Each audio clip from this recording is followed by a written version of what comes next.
صار بدنا أحد تاني يحط هذه العملية في خطر قبل ما يصل تاجر الأسلحة. I'll do another sweep in the area. Hello. What is up? It's Kanji. Let's talk about Deus Ex: Mankind Divided, the sequel to Human Revolution.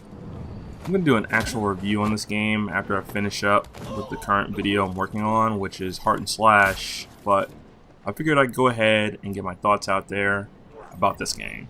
Maybe influence some people who actually like to hear my opinion. Alright, so this game takes place a couple years after the first game, and now Adam Jensen, who didn't ask for this, knew I was going to say that shit, is a member of ICPO, and he's fighting global terrorism. I'm a few hours into the game, and I'm really impressed by how much has been changed for the better.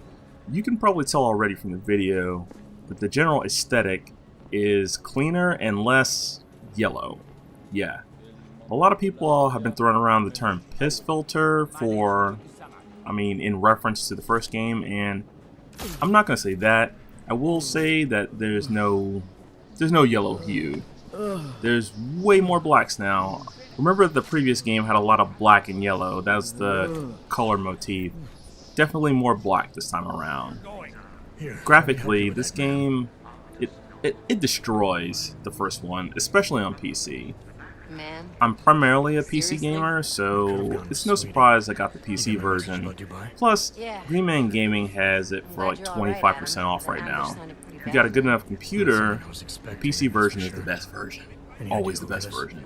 I think Square gave Jim Sterling the PS4 version though, so check his video out if you want to see how the game looks on console. I dig the fact that there are a lot of options to fiddle around with. Graphics options were pretty bad for Human Revolution. I guess DirectX 12 support will be out in September, and that'll give a nice graphical boost, especially for AMD people.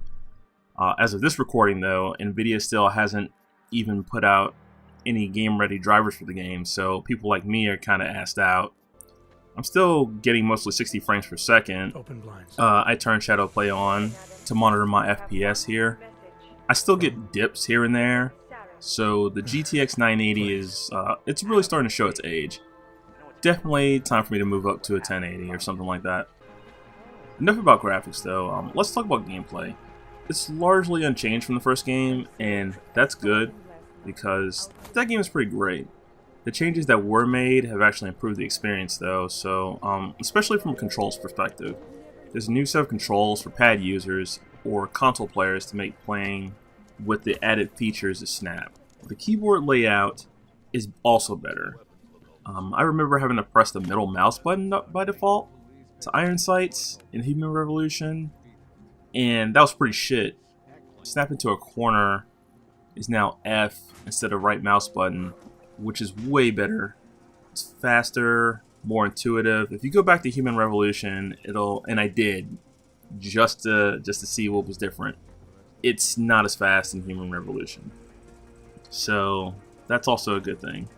There's some new augments to play around with, and how they come up is actually a part of the story, and it actually comes up right after where I'm going to end this video. So because I'm trying to avoid spoilers, I chose something pretty early on. I still show a good amount of combat, but I'm not going to show any of the conversation stuff because I didn't really get to a whole lot of those. In any case, you have to swap out augments that you don't use for new experimental ones, and this enforces some game balance early on.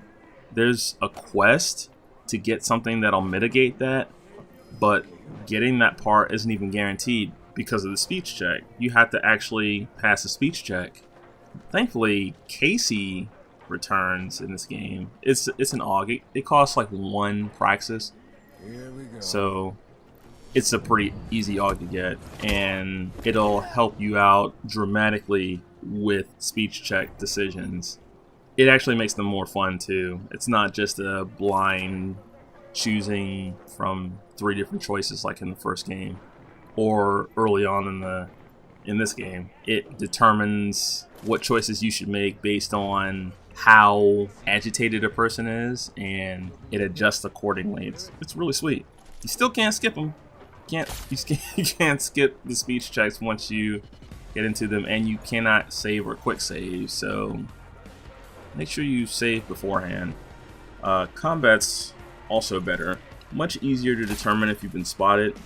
There's like a radial meter around Jensen. Before it was just they would stand there and look at you for a little while and then pull their gun out and then start shooting at you. So this way is much better. You can still tell people are staring at you and you can move behind some cover accordingly, but the radial meter really helps out. It also takes time for them to spot you now. They don't just automatically do it. I'm having a good time so far, so I'd say this game is definitely worth the money. Especially need a break from KOF 14, and that game is also good, so buy that too. Just spend all your money. Just spend all your money on games this week. I'll get more in depth with my actual review though, so don't miss that. It'll be more well thought out and coherent than this video, with nice cutting, all the cuts. Yay.